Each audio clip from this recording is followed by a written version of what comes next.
Social media पर गुज़िश्ता चंद रोज़ से ये खबर अचानक गर्दिश करने लगी कि पाकिस्तान के वज़ीर ख़ारजा बिलावल भुट्टो ज़रदारी, जो कि अमेरिका के दौरे पर थे, इन्हें अमेरिका में गिरफ्तार कर लिया गया था। अमेरिका में गिरफ्तार करने की वजह क्या थी, इस हवाले से भी सोशल मीडिया पर कई मुतफर्रिक खबरें सामने आ रही थी। जबकि याद रहे कि बिलावल भुट्टो ज़रदारी ने अपने अमेरिका के इस दौरे के दौरान भारत को खूब आड़े हाथों लिया था।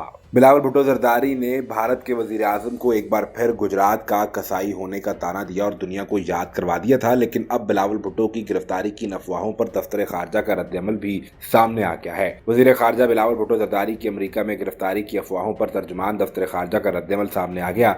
दफ्तर खारजा की तर्जुमान मुमताज़ ज़हरा बलोच का कहना है कि वज़ीर खारजा बिलावल भुट्टो ज़रदारी की गिरफ्तारी की खबर झूठ और हक़ाइक़ के मुनाफी है। उन्होंने मजीद कहा कि बिलावल भुट्टो ज़रदारी की गिरफ्तारी के सवाल की किसी संजीदा सहाफ़ी से तवक्को नहीं की जा सकती थी। बिलावल भुट्टो ज़रदारी ने 6 माह में 16 ममालिक के दौरे किए। उन्होंने सऊदी अरब, मुत्तहिदा अरब अमारात और चीन के दौरे किए। बिलावल भुट्टो ज़रदारी इस वक्त अमेरिका के दौरे पर हैं। उन्होंने अमेरिका में कहा कि खित्ते में अमन और इस्तेहकाम के लिए अमेरिका की कोशिशें काबिल तहसीन हैं, जबकि पाकिस्तान के अमेरिका के साथ माशी मफादात जुड़े हैं। वज़ीर ख़ारजा का ये भी कहना था कि पाकिस्तानी कम्युनिटी बड़ी तादाद में अमेरिका में कारोबार कर रही है। ज़राअत, सेहत और दीगर शोबों में ताउन के बेहतरीन मौके मौजूद हैं। बिलावल भुट्टो ज़रदारी ने कहा कि पिछले कुछ अरसे से पाकिस्तान को मुख्तलिफ बहरानों का सामना करना पड़ा, जबकि पाकिस्तान ने मौसमियाती तब्दीली के बदतरीन असरात का सामना भी किया है।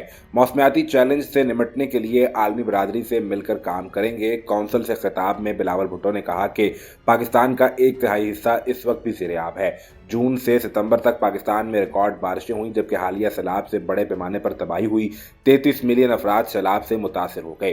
बिलावल भुट्टो के इस दौरे की सबसे बड़ी खबर उस वक्त सामने आई जब उन्होंने इंडिया के वज़ीर आज़म को आड़े हाथों लिया था और बिलावल भुट्टो ज़रदारी ने वाज़ेह तौर पर कहा कि उसामा बिन लादेन तो मर चुका है, उसे कत्ल कर दिया गया, लेकिन गुजरात का कसाई आज भी जिंदा है। और इससे ज़्यादा अफसोस की बात यह है कि वो इस वक्त भारत का वज़ीर आज़म है, जो कि पूरे भारत में अब मुसलमानों पर जुल्म कर रहा है। बिलावल भुट्टो ने एक और जगह बात करते हुए ये भी वाज़ेह कर दिया था कि मेरे इस बयान के बाद मेरे सर की कीमत भारत में 2 करोड़ रुपए मुकर्रर की गई है, यानी मुझे कत्ल करने के लिए 2 करोड़ रुपए का इनाम रखा गया है। लेकिन मैं अपने मौक़िफ़ पे खड़ा हूँ, अपने बयान पर आज भी खड़ा हूँ कि ये कसाई है और ये गुजरात का कसाब है जिसने मुसलमानों पर जुल्म किया था।